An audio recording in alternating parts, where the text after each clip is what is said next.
antes de estoy escuchando la conversación. El Código Penal establece que la usurpación, el delito de usurpación, no solamente es cuando te intrusan la casa, sino cuando te bloquean, por ejemplo, te impiden entrar o salir del inmueble de tu pertenencia. Y la verdad que no sé quién inventó el Código Penal en 3 de febrero, pero no está dentro del Código Penal la relocalización como parte del delito. Ahora, ¿hay crisis habitacional? Por supuesto. ¿Hay que trabajar para eso? Bárbaro. Pero eso no significa que se tiene que justificar un delito. Ingresar a un lugar que es propiedad privada, ya sea público como privado, es delito en la República Argentina. Y lo que hay que hacer es desalojar, y acá vuelvo a decir otra cosa. Parece que la idea de desalojo es entrar a los tiros. Hay muchísimas maneras de desalojar sin necesidad de utilizar la fuerza, ni generar daños, ni muertos, ni heridos. Ahora, eso es responsabilidad de los ministerios de seguridad, que tienen que tener un escenario de tácticas operacionales de extracción para resolver ese problema con la ley y con el orden, y no pensando que si vos no le encontrás una quinta al que usurpó, resulta que no lo puede sacar, porque si no salgamos todos a usurpar. O sea que acá no hay discusión posible entre si es delito o no es delito. Es delito. Tendrán que hacerse cargo los responsables políticos de los lugares, de los distintos lugares, si van a pagar el costo de explicarle a la mayoría silenciosa de este país, que paga impuestos, que está ahogado, que no tiene laburo y que está tratando de respetar las reglas y sobrevivir, que está habilitado y han derogado de facto el artículo que pena la usurpación. ¿Ok? Dicho esto, vamos por lo otro. ¿Cuáles son las consecuencias de un discurso que plantea que hay un déficit habitacional y lo pone en primer plano? La anarquía. Es generar en personas que respetan las reglas una sensación de impotencia, que seguramente la reacción es violenta, es de enojo, es de bronca. Nada bueno sale de ahí.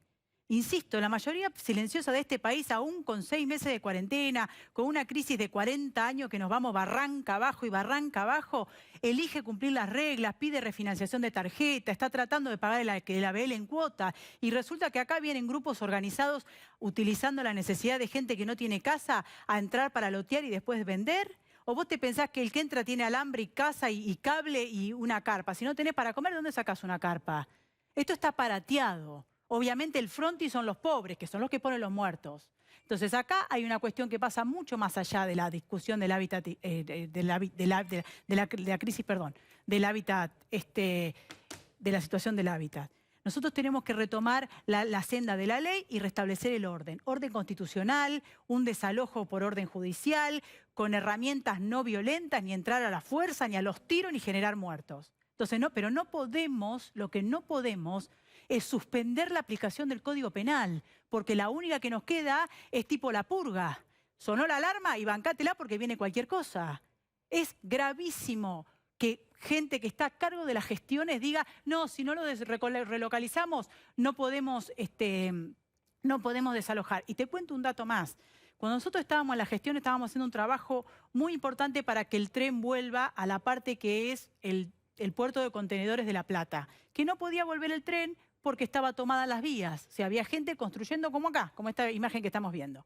Y cuando hicimos un trabajo, obviamente el Consorcio Puerto de La Plata presentó una denuncia penal en un juzgado federal de La Plata, y nosotros nos pusimos a disposición de la justicia. Resulta que encontramos gente que había construido una pileta al lado de la vía. Primero poniendo en riesgo a ellos y a su familia, porque estaba... Entonces digo, ¿qué queremos de país? ¿Queremos suspender el Código Penal porque hay injusticia, porque hay desolación, porque hay crisis? Los están suspendidos hasta, sí, hasta el 30 de septiembre, en la provincia de Buenos Aires. Y otros hasta marzo. Sí, en Nación. Bien. Recuperamos la propuesta ejercicio imaginario de poder real con estas leyes, con estos límites a los desalojos hasta septiembre y hasta marzo en ambos distritos. Vos tenés que hacer algo con una toma de tierras o un lugar que ha sido intrusado. ¿Qué harías? Primero, hay familias, hay bebés, obvio, hay chicos. Obvio, hay todo. Todos los que son los que utilizan para no poder desalojar. Primero se hace la denuncia penal. Obviamente el juzgado tiene que intervenir y pedir el desalojo. Y ahí las fuerzas, de acuerdo a lo que sea, si un territorio provincial o federal, se inicia el desalojo con las fuerzas que se cuenten. Y lo que yo haría en estos casos es cortarle los suministros. Se le corta el agua y la comida hasta que desistan del delito, porque eso es un delito permanente, o sea, es un delito... ¿Cómo la comida? Se le saca la comida y el agua, como una toma de rehenes. Se le saca la comida y el agua hasta que desistan, ellos están delinquiendo. los que están adentro del predio están delinquiendo en un delito permanente y continuo, o continuado, como se dice en la jerga penal. ¿Por qué? Porque están, mientras que estén dentro del predio usurpado, están delinquiendo. Por lo tanto, nadie dice entrar a los tiros, y en lugares como Villa Mascardi, que es muy compleja, el terreno tampoco tiene que entrar, nada, hay una orden de desalojo, se está cumpliendo el delito, el Estado argentino que tiene el monopolio de la persecución penal. Roleplay, a nosotros nos vendieron este lote, lo pagamos, hubo una publicación Bueno, tráigame, le doy 24 horas para que me traiga la escritura. Si no, a partir de las 24 horas, 1 minuto, le corto el agua y la comida hasta que usted desaloje. Retírese y después, obviamente, vaya a declarar al juzgado, se verán las situaciones, si puede declarar para arriba a quién le vendió un lote que no le correspondía, y toda la investigación. Y seguramente esta gente no va a terminar procesada porque va a ser parte de un eslabón de gente más importante. Ahora, lo que hay que hacer es cortarle los suministros, obligarlos a que se retiren sin utilizar la fuerza. Pero el Estado tiene que recuperar el rol de regulador. Si no, esto se desmadra. Vamos a tener 63% de chicos pobres. Tenemos una marginalidad estructural desde hace años. Acá me estaban diciendo que hace 15 años en José de Paz le usurparon un terreno a un muchacho que ahora ya se legalizó y nadie paga costos. Se abusan de la mayoría silenciosa de este país, que el día que se revele esto no tiene vuelta. Entonces tenemos que regular con un montón de herramientas. Hay un montón de herramientas. Pero vos no podés desalojar ahora. Vos ese planteo que haces. Que la legislatura se reúna para revocar esa ley que le hicieron para hacérselos políticamente correctos todos los que no pagan costo y que viven en countries. Y están inmolando gente que toda su vida laburó para comprarse un terrenito en Moreno, y resulta que porque tenés un terrenito y te estás construyendo la quinta sos un ricachón, según el discurso que baja este gobierno, y te pueden usurpar y vos tenés que estar... El otro día una mujer en Moreno le vinieron con una tumbera a usurparle el lugar, y la señora filmando desesperada pidiendo, pero ni en Gabón pasa esto.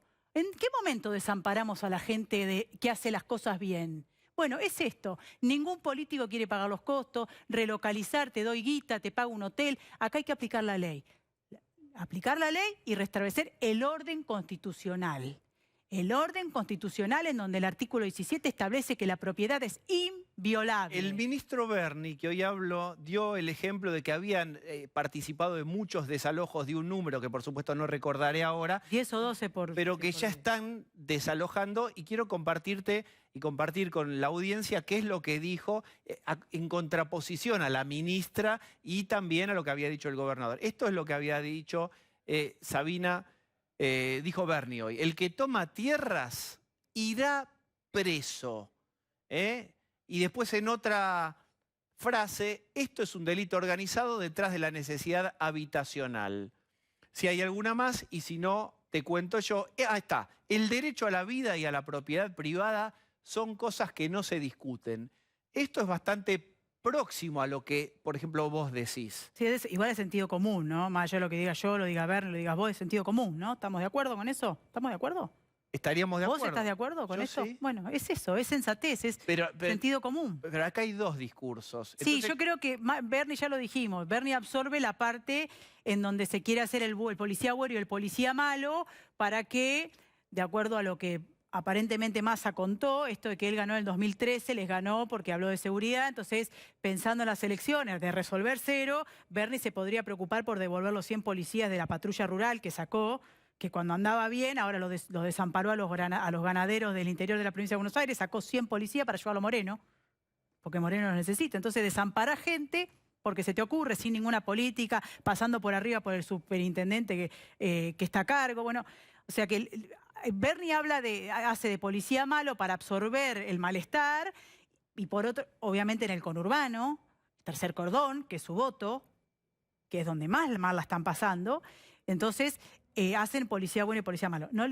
A Berni no le creo nada, y a Frederick directamente, no es que no le creo porque está convencida de lo que dice. Si fuera por ella, no sé, creo que destruiría las cárceles, le pondría Pablo de León. Implosionaría, perdón. Pablo de León. Florencia, Sí. concretamente, digo, porque vos explicás bien todo esto, nosotros hemos contado que va primero un grupo con chicos, con mujeres, después aparecen las organizaciones, pero en la provincia de Buenos Aires, ¿quiénes son los que arman estas tomas? ¿Qué grupos? ¿Hay organizaciones sociales? ¿Hay gente vinculada a Grabois? ¿Quiénes son concretamente? Yo no tengo ninguna duda que las organizaciones sociales cumplen un rol fundamental. Primero con el discurso que bajan. Ayer el Chino Navarro en Twitter, que yo le contesté, por supuesto no respondió, él está justificando la idea de las tomas por el hábitat. Es secretario de Estado. No sé si no está cayendo en un delito, que es incumplimiento de los derechos, de los deberes de funcionario. Un funcionario público tiene que respetar la ley por sobre todas las cosas. Bueno, estar fomentando la violación de la ley. Si no, en todo caso, que se hagan cargo y pidan la derogación del artículo 181, creo que es del Código Penal, respecto a la usurpación. Entonces, si ellos creen que la crisis habitacional justifica la usurpación, bueno, que se hagan cargo y presenten la derogación del Código, Está bien, del artículo del Código Penal. Pero yendo a la pregunta, ¿qué organizaciones El Movimiento en la Evita, provincia hay? la CETEP, el Movimiento de Trabajadores Excluidos, todos los que tienen organizaciones, que tienen un vínculo con el Estado, que desde Néstor Kirchner a esta parte son la fuerza de choque para controlar la calle y para controlar los barrios populares. Porque si vos vas a un barrio popular y preguntás cuánta legitimidad tiene Grabois, si es el 5% es mucho. El 95% de los barrios populares no se sienten ni representados ni se sienten identificados con las organizaciones, pero ellos tienen la plata pública de los planes. Entonces terminan sometiendo a la mayoría de la gente que vive en barrios populares porque si no, no cobran el plan. Y lo que nosotros tenemos que hacer es contarle a la gente que el plan se lo está pagando, como digo yo, el mecánico de Coronel Suárez, que con sus impuestos permite que ese plan llegue a ellos que están en emergencia y que tienen que votar a quien quiera porque el plan no se lo está dando el gobierno. Se lo está dando el Estado argentino, o sea, todas las personas que pagan impuestos. Pero ellos sirven de aparateo. De la misma manera que cuando vos veías las marchas para pudrir la calle permanentemente en el gobierno anterior, vos veías 10.000 personas, que en la calle es muchísimo. Ahora, si vos pensás que en una villa viven 100.000, es poco el porcentaje de arreo, porque los someten a los pobres. Eso es pobrismo. Entonces, no tengo ninguna duda que en términos políticos avala la ilegalidad, que eso los haría pasible de responsabilidad penal, y en términos penales seguramente si avanzan las causas en serio por usurpación y lográramos que los desalojados en una figura del arrepentido entregue para arriba quiénes lo llevaron, quiénes les avisaron, seguramente nos sorprenderemos con más de uno de primera línea que está fomentando la ilegalidad. Adriana. Sí, el panorama es desolador. Y vos diste recomendaciones para los poderes públicos, cómo actuar. ¿Qué le recomendarías a un vecino, no solo que esté sufriendo una toma, sino que está viendo? Digo, ¿qué puede hacer como para tener una salida a esta situación desde su propia acción? Primero, estar atentos a los movimientos, como siempre digo yo. Lamentablemente estamos en un gobierno antipolicía y prodelincuente. En ese contexto tenemos que ayudarnos quienes estamos de a pie, por lo menos para no quedar tipo kamikaze, ¿no? Expuestos.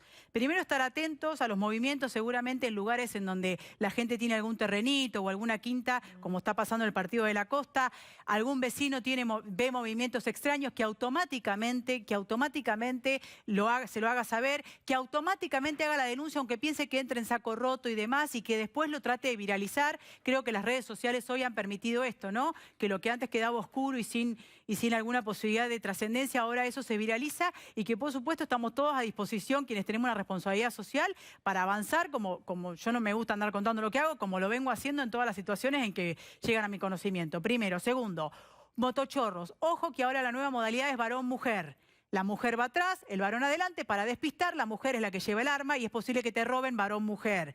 Tercero, conurbano, tardecita, no entres el auto solo. Avisá, date una vueltita a la manzana. Si es de noche, no entres el auto, trata de que no vengan los chicos en el auto. Si es de día, si van los chicos, avisa al que está adentro para que te abra el portón y te lo cierre rápido.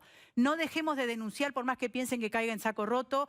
Cuando vas por la calle hablando por celular del lado de la pared para que si te van a arrebatar, le sea más complicado. Digo, tips para cuidarnos mientras tenemos un Estado que por decisión política ha decidido correrse de la intermediación, lo dijiste vos, Osvaldo, muy claro, entre la víctima y el victimario. Nos han dejado desamparados. En ese marco, cuidarnos y obviamente canalizar el enojo en el voto, para evitar un desmadre de violencia que no nos sirve a ninguno. Eso sí, que es un ejercicio que tenemos cada 2 años para empezar, aunque sea de a poco, a cambiar las cosas. Osvaldo. Sí, buenas noches, Florencia.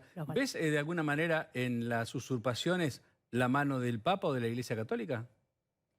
No, digamos, en términos de la concepción del pobrismo que tienen, la idea de venir... Primero que creo que la Argentina tiene que escindirse de la religión. Todavía tenemos un Estado agarrado a la religión católica, lo digo como siempre lo digo, como católica practicante, tengo mi rosario vasco, mi abuela era ministra de la Iglesia Católica y como católica practicante creo que la Iglesia Católica no tiene nada que hacer en las cuestiones vinculadas al Estado argentino, primero. Segundo, el episcopado tiene un discurso muy parecido a las organizaciones sociales que tiene que ver con el pobrismo, con la idea de romantizar la pobreza y otros romantizan la delincuencia. Y la verdad que si vos hablas con una persona adentro de un barrio popular, lo único que quiere es salir de ahí, tener progreso social, que su pibe pueda estudiar. No sé, digamos, hay cosas mucho más profundas que le pasa a la gente adentro de un barrio popular que supuestamente que es lo que dice Grabois. La verdad que Grabois no representa a la gente del barrio popular. A mí me han dicho, tráeme un tanque de guerra y ponerlo en el medio de la villa y sacame a los tranzas.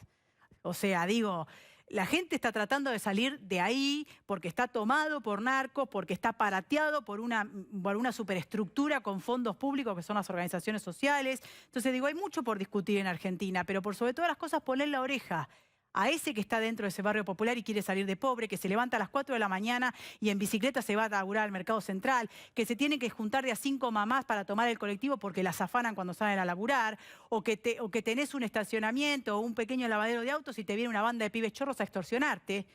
Entonces digo, la realidad de la villa no es la que te cuenta Grabois, porque es otra. Y lo que nosotros tenemos que hacer es que esa villa deje de ser villa y que todos tengamos progreso social, que todos tengamos derecho a una vivienda digna y que sus hijos lleguen a las facultades que quieran cuando quieran. Y para eso tenemos que generar trabajo genuino y dejar de hacer pobrismo y demagogia. La episcopal es parte de la política de pobrismo que hacen las organizaciones sociales y que hace el kirchnerismo desde que Néstor Kirchner asumió la presidencia. Bueno, Marcela. Florencia, ¿cómo estás? Buenas noches. Quería retomar un poco el tema de las tomas, el concepto que vos tenías del poder político que tiene que resolver. Vimos ayer varios intendentes, por ejemplo Jorge Macri o Valenzuela, expidiéndose en sus redes sociales, manifestándole al gobernador Kicillof que por favor declare cuál es su posición un poco más concreta y no tan vaga como fue la expresión pública que hizo ayer. Y por otra parte, desde la provincia de Buenos Aires, la información que nos llega desde el equipo de Kicillof es que no va a haber ninguna concepción pública más allá de la que hizo ayer, porque consideran que tal vez se está utilizando políticamente este elemento de las tomas justamente para debilitar la posición del gobierno de Kicillof. ¿Considerás que esto puede ser así? A mí no me sorprende que Kicillof no hable, porque él en un momento dado dijo que si no tenés un mango salís a vender droga. O sea, poniendo a la gente humilde que no tiene un mango y que hace changa y que está tratando de salir de ahí y que no delinque.